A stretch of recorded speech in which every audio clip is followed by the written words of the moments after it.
อัปเดตที่เวทีวันยังเวิลด์ 2015 ที่ Now 26 เกาะติดตั้งแต่วินาทีแรกที่เริ่มงานเพราะถือว่าเป็นเวทีใหญ่จริงๆที่บุคคลระดับโลกก็มาล่าสุดนะครับบาทหลวงมูซี่ก็เป็นผู้ที่ได้รับเสนอเข้าชิงรางวัลโนเบลสาขาสันติภาพซึ่งท่านมีบทบาทในการเรียกร้องกระตุ้นเตือนให้คนทั่วโลกหันมาสนใจผู้อพยพในแถบเมดิเตอร์เรเนียนและที่ผ่านมานะครับก็หยิบยกทั้งประเด็นของผู้ที่ได้รับผลกระทบทั้งซีเรียลิเบียปากีสถานหลังจากที่เกิดวินาศกรรมในปารีสผลกระทบที่บาทหลวงมูซี่มองว่าจะส่งผลไปกับผู้ที่อพยพผู้ที่ลี้ภัยเป็นยังไงคุณชวรัตน์ไปพูดคุยติดตามกับบทสัมภาษณ์ครับสำหรับงาน One Young World นะคะทางช่อง Now 26 มีโอกาส Exclusive เลยนะคะที่จะสัมภาษณ์คนหนึ่งที่โด่งดังในเรื่องของการช่วยผู้หลีกภัยจากประเทศอย่างเช่นซีเรียที่เข้าไป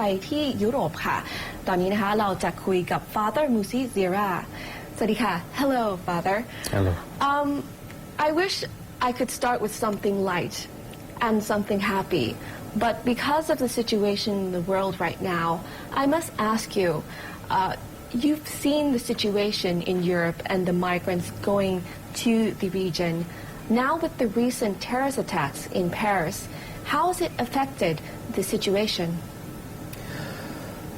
I think this last tragedy in Paris can have some side effect in the public opinion. Even some politicians use this tragedy to ask more restrictive policy against of migrants and refugees.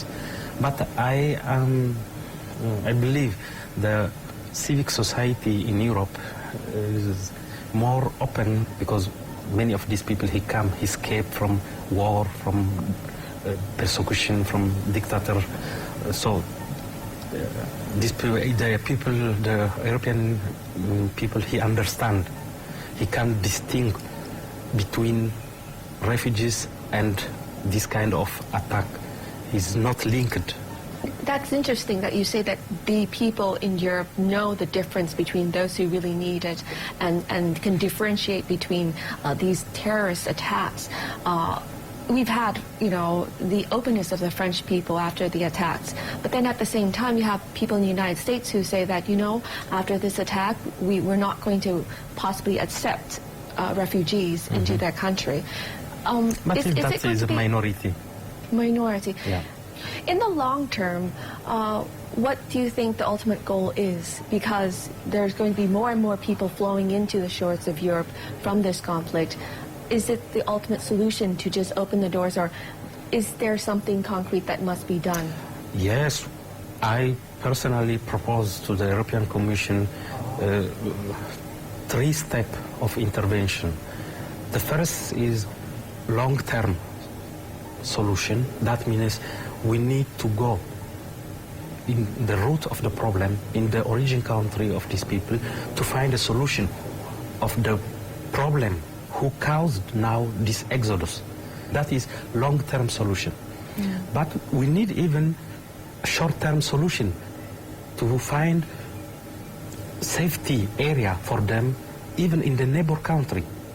Because when the refugees escape, the first step is the neighbor country, like now. For many Syrians is Jordan, Lebanon, Turkey. This is the second step. The third step is how to give them legal channel for those who need really special protection, for those who is really vulnerable cases. We need to create for them the legal channel by visa, by resettlement program. So start with something small. Yeah. And hopefully it will, and it has, made a very big impact to the rest of the world. Talking about the rest of the world, we do have here in Southeast Asia a lot of issues about human trafficking. One such as the Rohingya people in Myanmar. Can you give your perspective of the potential solution for this problem? The way to deal with this kind of problem is 2 ways. One is legal, so we asked the Interpol to follow the money and to catch and arrest the head of the traffickers.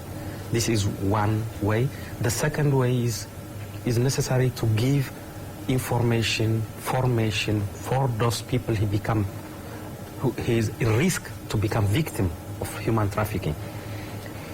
So it's necessary information at the same time legal acts. When you say legal issues, I mean it's pretty hard. You've talked about the situation here in Thailand. There's the issue about corruption. There's the issue about mafia-like organizations that have been doing this for years. Yes.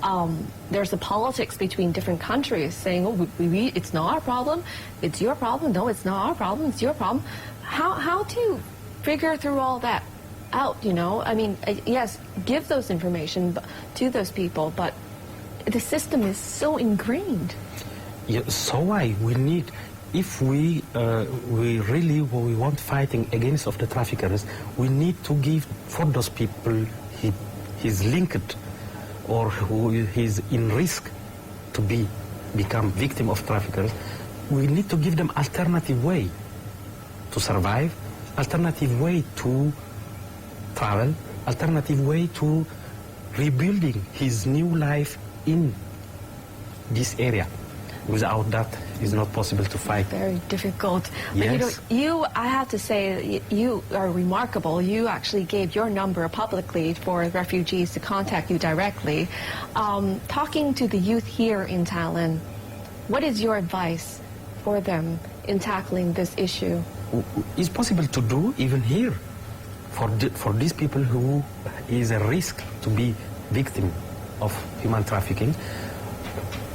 Someone who can do this kind of job to create a network, to create awareness in the public opinion in Asia, not only in Thailand but all this region, and to find together the solution for the problem.